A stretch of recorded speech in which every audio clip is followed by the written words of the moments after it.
magkasuntukan. Opo! Dahan-dahanin mo lang ha, kakapagas ko lang.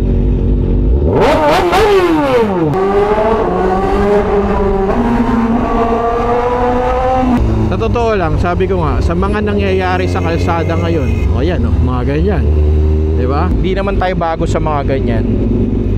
Ang dami na rin natin pinagdaanan ng mga kalokohan, trouble. Ano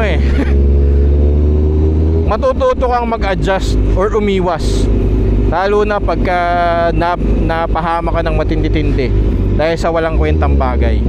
Comment down below kung anong take nyo dyan sa Antipolo na road rage na yan ha. Kasi umay. Tsaka ang daming matapang ngayon. Tapos ang dami pa naglalabas ang video about road rage, diba?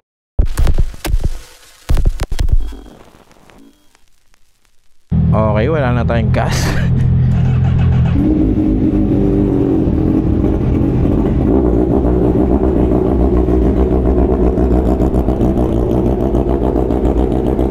High blood na high blood. Ang ingay nung walang iya.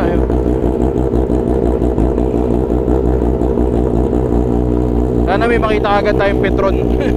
Sana. What is up bro? It's Torque here again. We are back with another video. Yes, we are back. So pauwi na tayo ngayon. Galing tayo sa Makina Moto Expo. Quick kwentuhan tayo habang pauwi. Samahan nyo kami. Tara. Okay na. Thank you.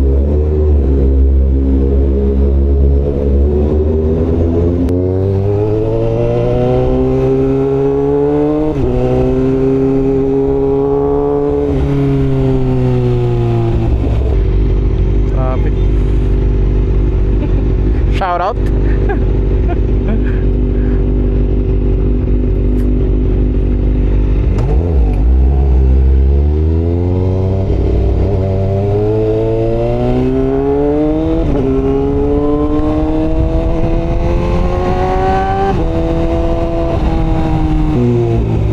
Sana may blaze. Please. Yun.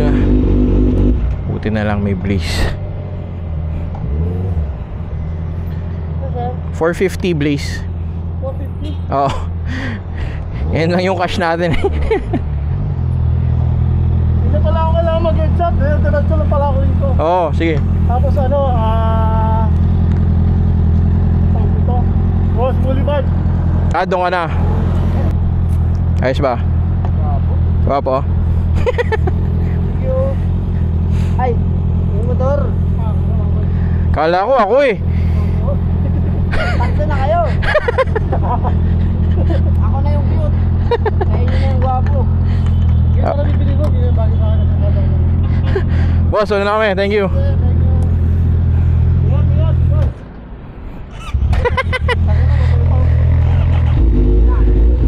Opo!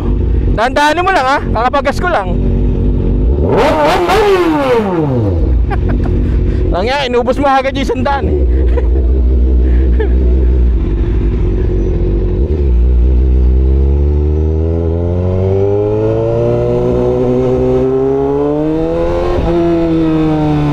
Ang sakit sa tenga. Nabingi ako. Ayop na yun. Kwentuhan tayo mamaya pag hindi na traffic. Tinatamad ako magsisingit ngayon kasi parang ngawit na ngawit yung pa ako. So relax lang muna tayo. Hindi naman tayo naiinitan masyado Saktong-sakto lang. May na tayo magkwentuhan. Tikpang magkasuntukan, magkabanggaan. Speaking of mga diskusyon sa kalye, alam naman natin may mga kanya-kanya tayong lakad. May mga instances na kailangan natin magmadali. May hinahabol tayong schedule. Aray ko.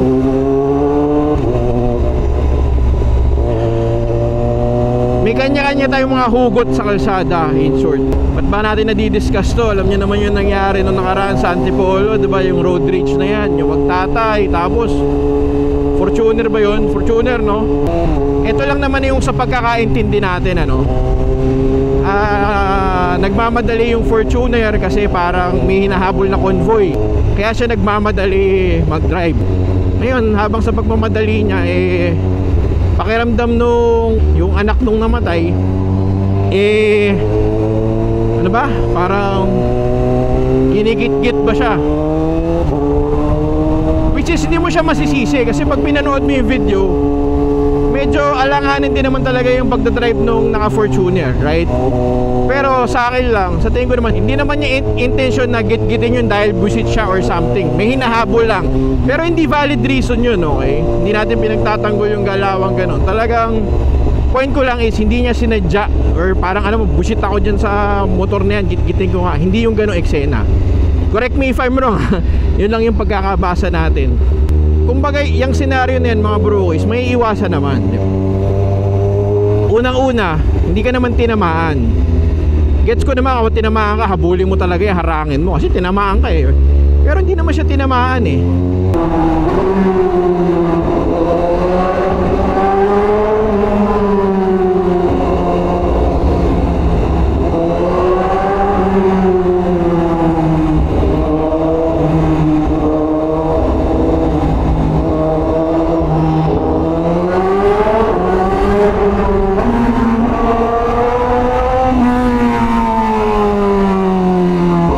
Ito lang naman ay opinion ko, pagkakabasa ko lang sa mga kaganapan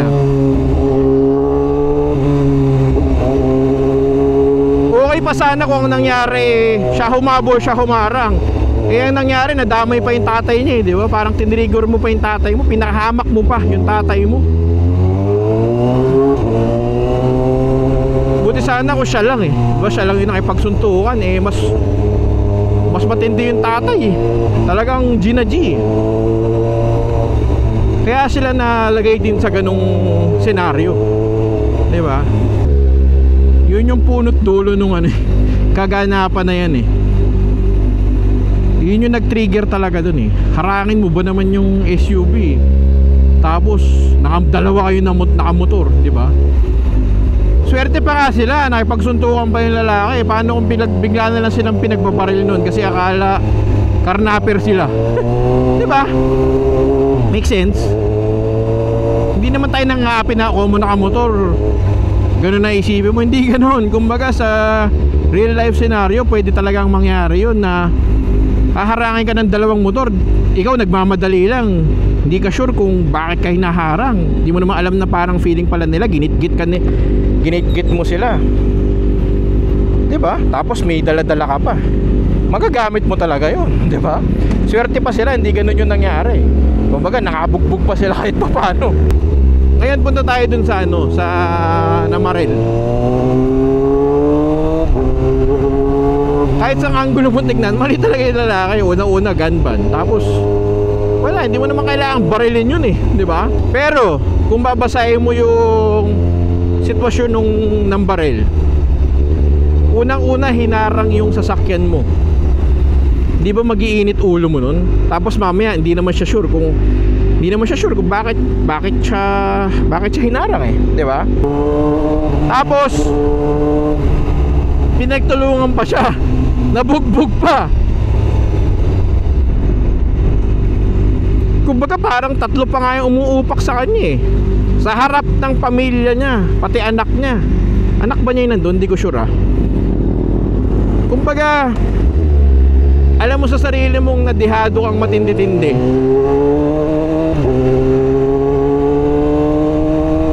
Malala yung nangyari sa kanya kasi parang yumuyuko na nga yung ng baril. Sinusuntok mo pa rin, ayaw mong tigilan di ba?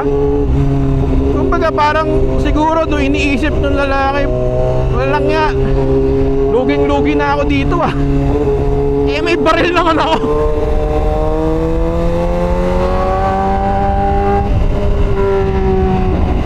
Ba't di ko gamitin? Diba? Makabawi man lang kasi ayaw nyo tumigil parang siguro pucha ayoko na nga, dami nyo ng suntok sa akin, ayaw nyo pa rin tumigil, sige bang bang bang. Kumbaga kung sa point of view ng lalaki, kahit papano hindi natin sinasabing tama yung ginawa niya, pero pwedeng magets mo bakit humantong sa ganun eh. Kasi kung gusto niyang mamaril, mga brokies, hinarang pa lang yan, nilabasan niya na ng baril eh. May dala ako eh, sige, papalag kayo. Oh, tara game mo, may baril ako, di ba? Lalabasan niya na ng baril yan eh. Ito point of view ko lang naman ah. Kung gusto niya talagang magyabang na may baril siya or mamaril, di ba? Nilabas niya na nung una pa lang. Eh nakipagsuntukan pa eh, talagang di ba, sinasabi pa nga ng mga nanonood, yung iba nagbibideo, oy, dalawa yan, di ba, gumaganon-ganon pa.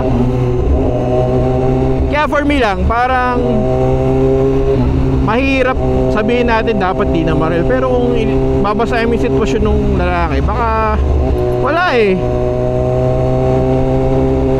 Hindi mo na alam kung anong tumatakbo sa isip nun eh, di ba? Kumbaga kahit paano eh maiintindihan mo. Yun yung point ko doon. But again, we're not saying na tama yung ginawa niya. Ito mga brokies yung mga senaryo na maririnig natin sa magulang natin, sa partner natin, na kunwari may nakakagit-gitang ka sa kalye, sabihin nun, oy, tigil mo na yan, baka mamaya may baril yan. Di ba? Nasasabihan ba kayo ng ganun? Kasi ako, nasasabihan ako ng ganun eh, parang layan, di ba? Parang isipin mo, hindi mo siya ima-mind. Talagang hindi ka rin minsan titigil eh. Di ba? Comment down below kung nasasabihan ka na ganun. Tigil mo yan, baka may baril yan, mga ganun-ganun. Nakakaawa lang. Actually, nakakaawa both sides for me. Kasi wala eh. Kumbaga, pareho silang biktima dyan. Para sa akin ah. Pero syempre, both sides mali for me. Malala lang talaga yung ginawa nung namaril. Syempre, napatay mo eh. Because of that. Nakakaawa lang din yung yung namaril. Kasi isipin mo, sobrang buwisit niya. Pati asawa niya, natamaan niya, di ba? Not just that, sira buhay niya eh. Right? Ngayon, ito namang nabaril, yung anak, tsaka yung tatay. Syempre, pinakakawawa yung tatay. O dahil sa init ng ulo mo, namatay ka. Tapos, nagiging meme pa siya ngayon sa sa internet. Diba? Parang patay na nga, napagtatawanan pa. Hindi mo naman makokontrol yung mga tao sa internet kasi pucha, karamihan dyan mga talagang tamang trippings lang eh. Hindi naman nila iniintindi yung mga pamilya nung, hindi naman nila, wala naman silang pakialam kung nababasa nung kamag-anak yun nung namatayan, di ba? Talagang gagawing katatawanan lang yan na wala, you just have to bear with it, di ba?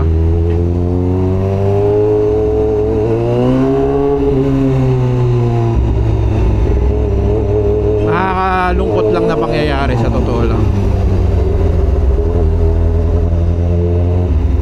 Na wala namang, syempre wala, hindi namang ginusto ng kahit sino yan for sure.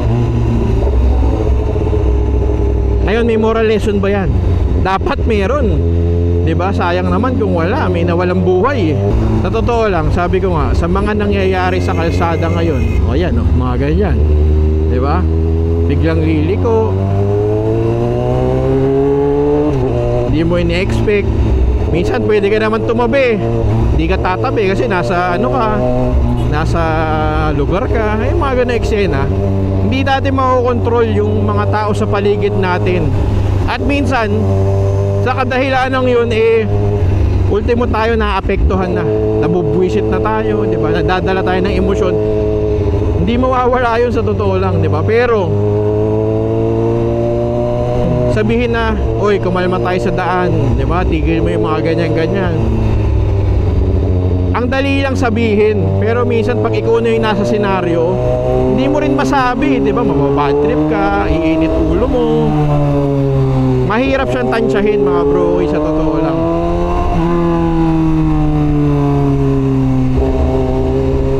Lalo na kung ikaw mismo yung nasa sitwasyon. So,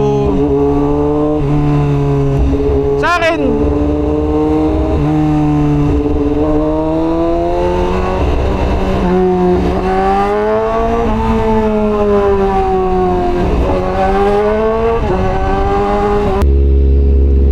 totoo lang sa akin mga brokies hindi naman tayo bago sa mga ganyan. Ang dami na rin natin pinagdaanan ng mga kalokohan, trouble. Ano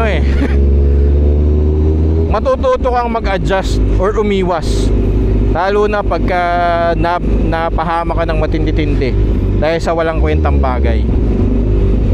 Mag-a-adjust at mag-a-adjust ka na lang. Kasi sa totoo lang, yung spur of the moment na yan, malalabas mo yung galit mo, pero yung aftermath niyan, yun yung problema Yun yung lagi kong iniisip sa akin Kasi na-experience natin yung mga gulo-gulo na ganyan. Sobrang daming beses na minsan pag maaalala ko, hindi ako matatawa Mabubwisit ako sa sarili ko, bakit ko ginawa yun Yung resulta ng kalokohan mo or galit mo, hindi naman one time lang yan. Yung resulta niyan, hindi naman one time lang Kumbaga, posibleng i-hunt ka niyan from time to time, month to month, year to year. Hindi ko masabi. So, as much as possible, magtimpi ka talaga. Isipin mo kung anong pwedeng mangyari sa'yo pag ginawa mo to. Literal, ganun ka mag-isip dapat mga brokies. Sige, sapakin ko to ngayon. After nyan, anong mangyayari? Baka kasuhan ako nyan baka kailangan ako mag-hearing nito. Yun nakakauma yan. Gastos ako sa attorney. Yung mga ganun. Ngari ka may baril ka. To, babarilin ko na to Binaril mo. Sino susuporta sa pamilya mo? Anak mo, hindi mo na makikitang lumaki kasi nakakulong ka. Pwede ba dito? Asawa mo, nag-asawa na ng iba. Diba? Which is real shit yun. Hindi pwede talaga mangyari. Tama ba ako doon? So,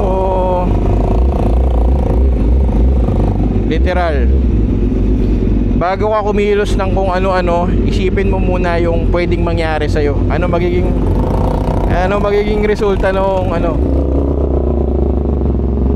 actions mo. Yun mga brokies. Simplihan na lang natin. Isipin mo na lang, maapektuhan ba yung pamilya ko pagka ginawa ko to, pag pinatulang ko yan. Basic, di ba? Or kung wala kang pamilya, isipin mo kung ano yung negative impact nun sa buhay mo pag ginawa mo. Alam ko mahirap, maniwala ka, gets kita dyan. Pero mas isipin mo yung bigger picture ng bagay-bagay. Ano pwedeng mangyari sa'yo, di ba? Kung palampasin ko kaya to, anong mangyayari? Wala.